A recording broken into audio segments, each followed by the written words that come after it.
We back with another episode of White History. We are now at part 15, Pakistan. I'm not saying as we go through these different video segments that everyone in the following countries are white. What I am documenting over the course of these ongoing series is how these Caucasians who were right outside the border or the Great Wall of China, however you want to phrase it, they were camped outside in that Gobi Desert slash Tarim Basin area. We tracking their movement from then to now, slowly, step by step. We dog walking this thing so that there ain't no, oh, you skipped over this, you skipped over that, you missed this, you missed that. No, we ain't gonna do that.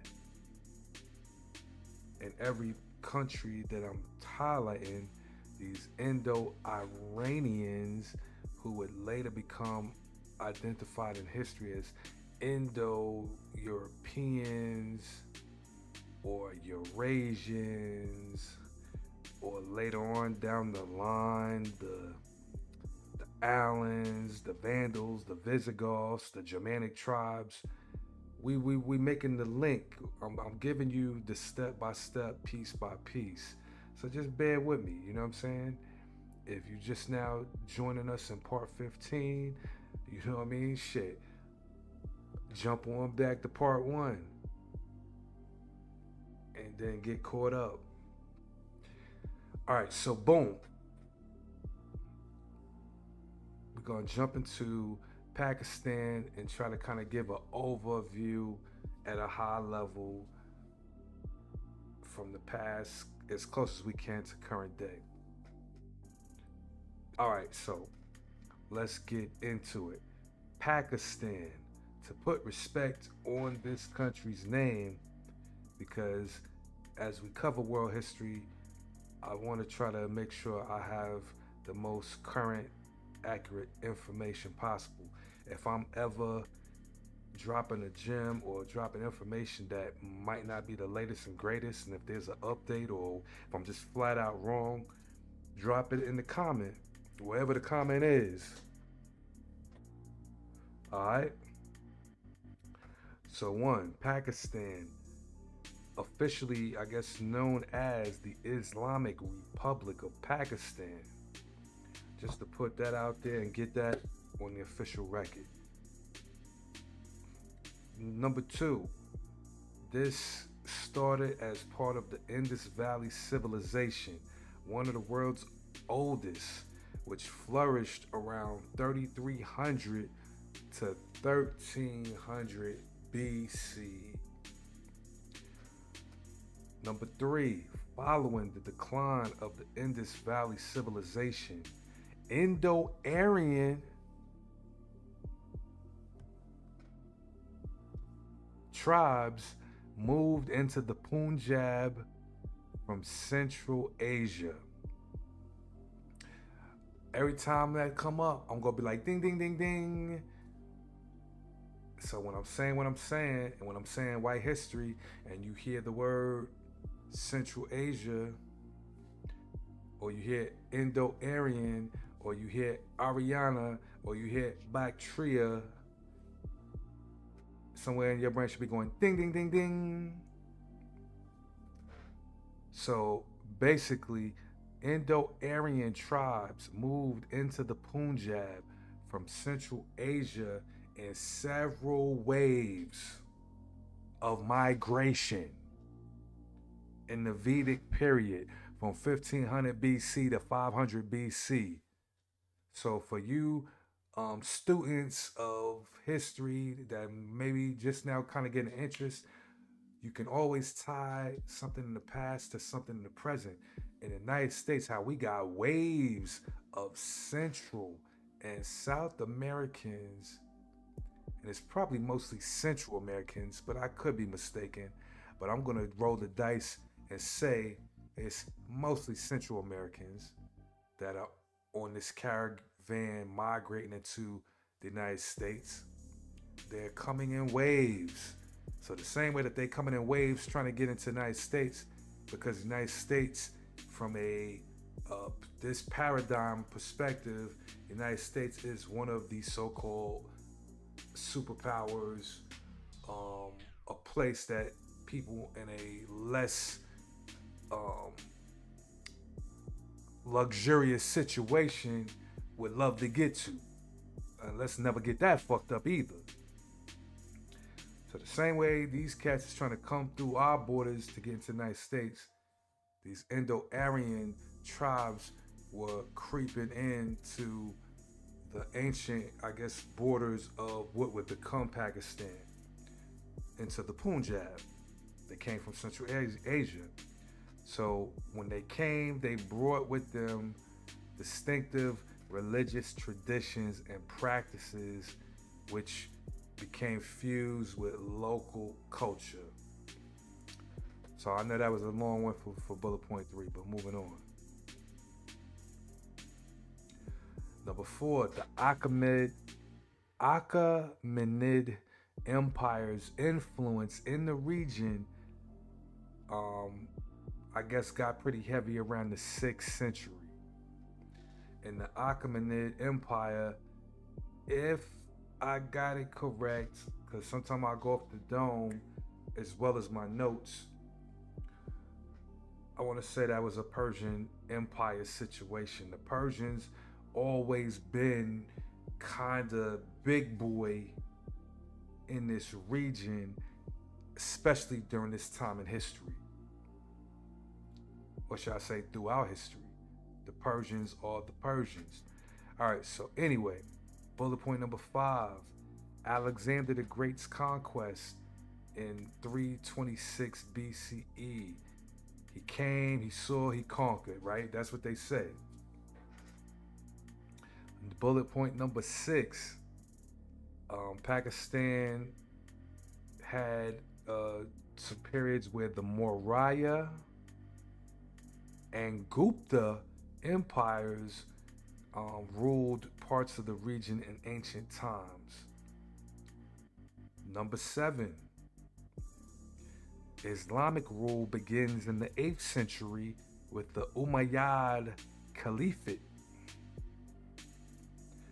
So this is a story that you kind of hear repeated as we covered the past countries from Uzbekistan, Turkmenistan, Afghanistan.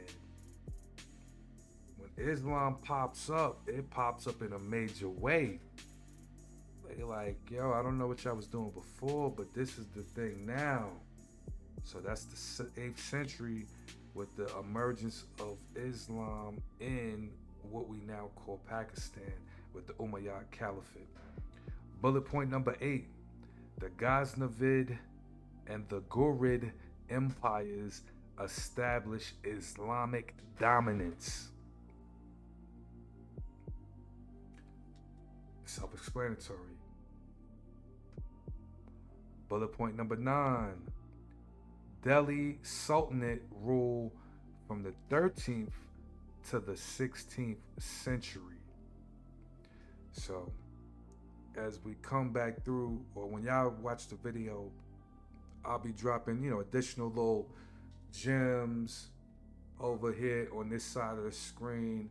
So whatever I ain't speaking on and you hear like these phrases, I'll have additional little tidbits of information over there, further adding on some putting that Larry's on top of whatever's being put down. So don't worry about it. I got y'all. Bullet point number 10, the Mughal Empire was at peak influence in the region from 1526 to 1707.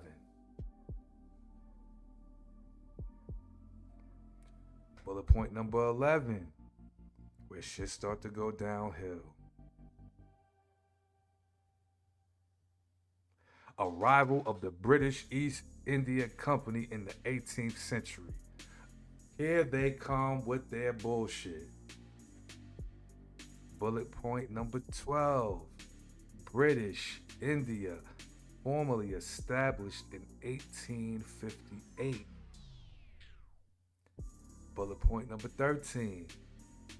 All India Muslim League formed in 1906. Number 14. Lahore Resolution. In 1940, it calls for a separate Muslim state. Bullet point number 15. Pakistan created on August 14th, 1947 as an independent nation. Number 16. Pakistan, the word, it is both a Persian and a Urdu word. It means the land of the Paks, the spiritually pure and clean. I keep telling y'all, and I will continue. There's importance in these words. There's importance in knowing the history of a person, place, and thing. There's importance in knowing the now of a thing, and connecting the two gives you that third level of awareness. When you know the now and you can compare it against the then, it bridges that gap. You know what I'm saying? So, anyway, number 17, Muhammad Ali Jinnah becomes Pakistan's first governor general.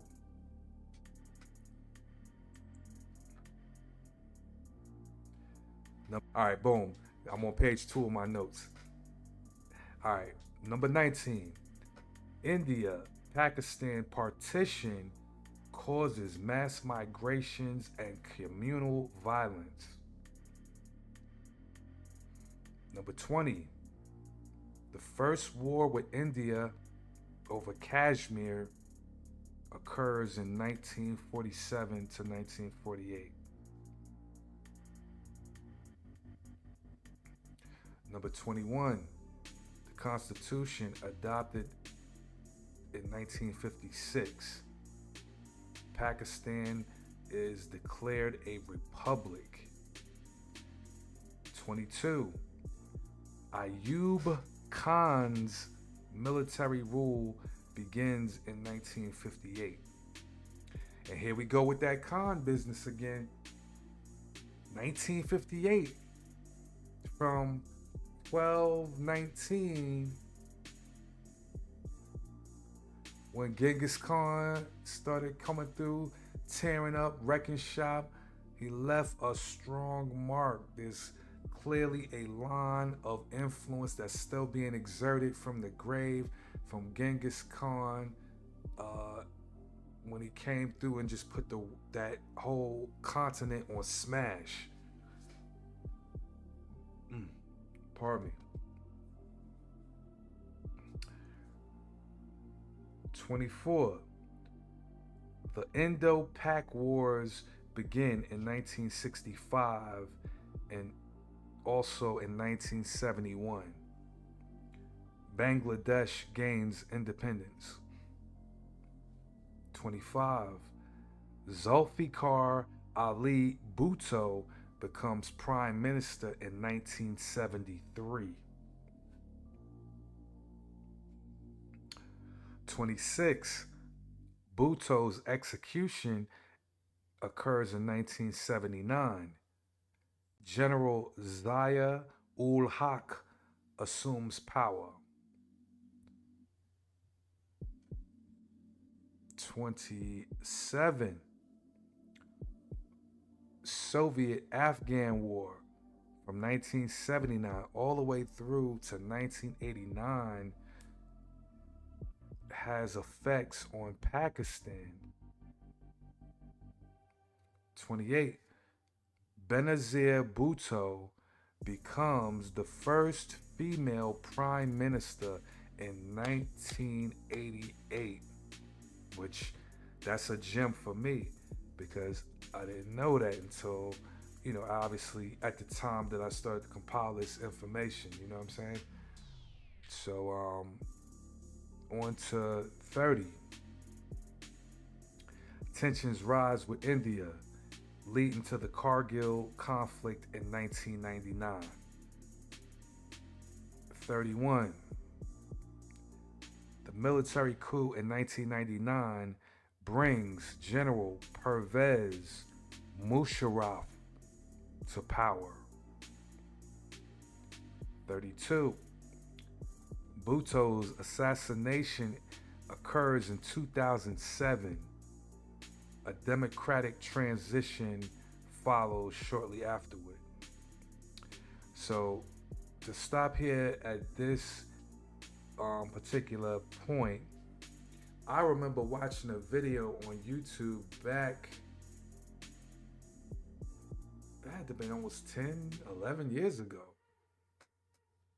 In this video, it was an interview with Bhutto and some chump from BBC who either was a failed, I ain't gonna say a failed because he's getting money, he working for BBC, right? But an unprofessional journalist, or he was in the Illuminati pocket. What comes to mind in this interview with Bhutto being interviewed by the BBC shortly before her assassination, she's talking about many different things, her challenges at the time, the assassination attempts, stuff like that. And she was telling the reporter that the guy who tried to kill her is the guy who killed bin Laden. And she said the shit word for word with a straight face. She got assassinated in '07. The American government under Barack Obama, I think in '08, they want to claim that they, special forces killed bin Laden and then just sent his body out to the sea. Come on now. Once again, if you got critical thinking and put your thinking cap on, if these motherfuckers actually really did kill bin Laden in '08, they would have had his body at the goddamn Smithsonian.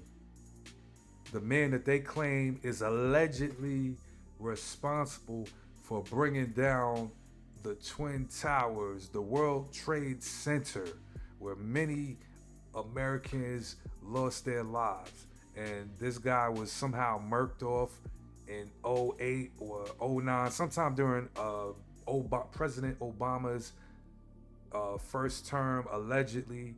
And niggas, nobody got to see the body. He got killed and then I guess dumped off the sea or whatever bullshit story they cooked up.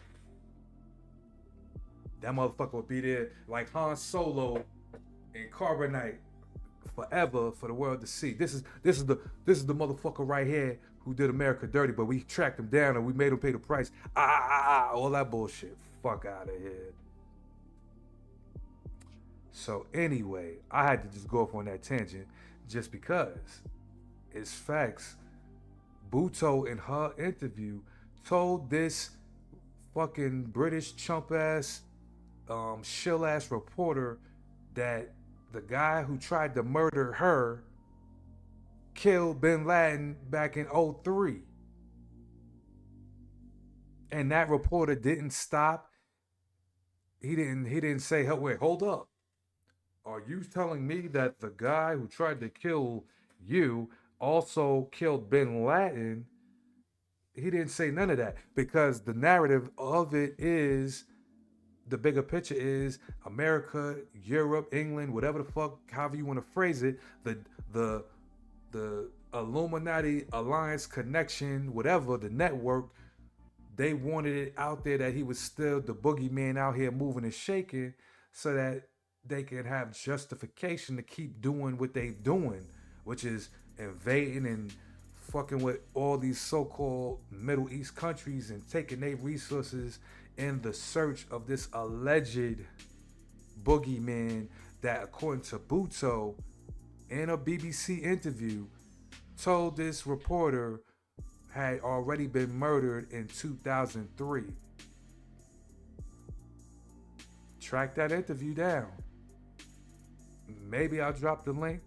I got a lot of shit to do, but maybe I'll put the link to that original interview in the description of this video as well. 33. Operation Zarb E Azbit or AZB. I don't know how you pronounce that. Number 15.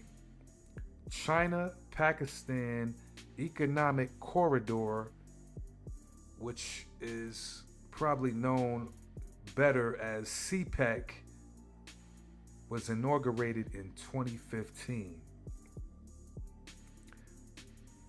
Wait, actually, not number 15, number 34. I'm getting the numbers correct, mixed up. All right, so 35. Imran Khan becomes prime minister in 2018. These cons, the cons don't stop. Genghis is snuggled up in the grave like, my people are still running shit from the 12th century. See, like, don't get shit fucked up. People can have long-term plans, long-term bloodlines controlling and manipulating shit. Don't get it fucked up. Between this video and the last one, which was part 14, you heard the cons being mentioned. The cons might even be mentioned in part 10 through 12. If you pay attention, you got the same bloodline of Genghis Khan and positions of power controlling shit. If an Asian bloodline is doing that in so-called Middle East, don't ever think that it can't be a bloodline of Caucasians, uh, Jewish people, Africans, whatever you want to call it, in their respective areas of influence, doing the same goddamn thing over hundreds of years. This is clearly something that you might want to look a little bit into. Anyway, for the last one, uh, ongoing challenges include terrorism, political instability, and economic reforms.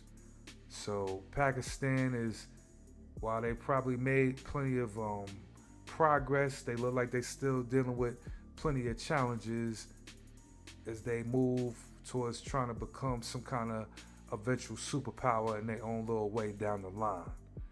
But we're gonna wrap that up for Pakistan, and as we continue to do these, everything will get smoother, a little bit better.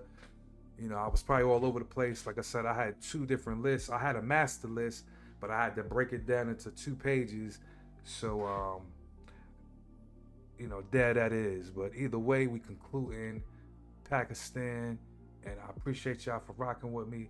And till next time.